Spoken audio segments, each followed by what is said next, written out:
Hello guys, welcome back to my channel. आज हम देखेंगे financial management RTMLU Hindi second semester का मॉड्यूल फर्स्ट। तो दिस इज द सिलेबस देख लेते हैं क्या है इसमें। मॉड्यूल फर्स्ट में financial management, introduction of cost of capital. तो इसमें क्या है, concept and importance, measurement of specific cost. इसमें रिडीमेबल एंड इररिडीमेबल डेप्ट, preference share, equity share and retain earning, ये 4 चीजें रहेगी। और इसमें competition of overall cost of capital using book value and market value method, WACC, that is weighted average cost of capital. इसका first question ही आता है 16 मार्क्स के लिए, ठीक है, यूनिवर्सिटी में। तो यहाँ पे है 4 टाइप के फॉर्मूलाज है। फर्स्ट वन इज फॉर डेप्ट, preference share, equity share and retain earning, ठीक है।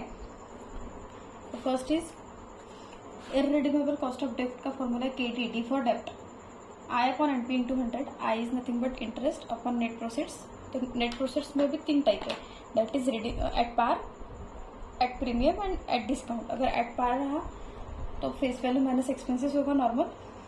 अगर एट प्रीमियम रहा तो face value minus expenses plus premium, ये ध्यान रखना, प्रीमियम के लिए प्लस होगा एंड डिस्काउंट के लिए माइनस होगा। Face value minus expenses minus discount, okay.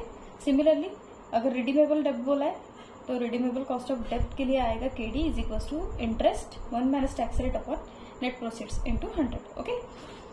अब इसमें cost of dept before tax and cost of डेप्ट आफ्टर टैक्स, ऐसे 2 फॉर्मूलेज आते हैं। तो बिफोर टैक्स के लिए सिंपल है, annual cost before tax, before के लिए बिफोर टैक्स की वैल्यू लेंगे अपॉन एवरेज वैल्यू ऑफ डेप्ट। अब एवरेज वैल्यू ऑफ डेप्ट हमें निकालनी पड़ेगी, तो कैसे कैलकुलेट करेंगे। एवरेज वैल्यू का फॉर्मूला है net proceeds plus redeemable value upon 2, okay. Similarly अब कॉस्ट ऑफ डेप्ट आफ्टर टैक्स का भी सिंपल फॉर्मूला है, before tax into 1 minus tax rate, ठीक है। ये डेप्ट हो गया। सिर्फ अभी आज फॉर्मूलाज देखेंगे, क्वेश्चन जब सॉल्व करेंगे तब समझ में आएगा कि कैसे सॉल्व होते हैं, okay. Second one is preference share, इसीलिए मैंने फॉर्मूलाज ऑलरेडी लिख के रखे हैं, सिर्फ आपको डायरेक्ट मैं बता रही हूँ। KPP फॉर प्रेफरेंस शेयर का क्या फॉर्मूला है, dividend plus 1 upon N, RB minus NP upon 1/2 RB plus NP। N is number of year, RB is redeemable value, NP is net proceeds, okay। Equity share का similarly KE यहाँ पे, तो इसमें भी दो अप्रोच है, एक है डिविडेंड प्राइस अप्रोच और एक dividend price plus growth approach है, ओके। तो इसमें डिविडेंड अपॉन MP और NP, MP is market price लिखा है यहाँ पे और NP is net proceeds. Growth approach plus dividend price का क्या है, KE is equal to dividend upon MP और NP plus GG is growth rate.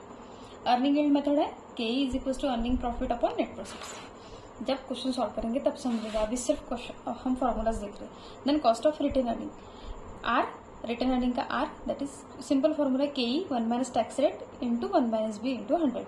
तो KE is cost of equity, T is tax rate, B is cost of purchasing new securities, okay.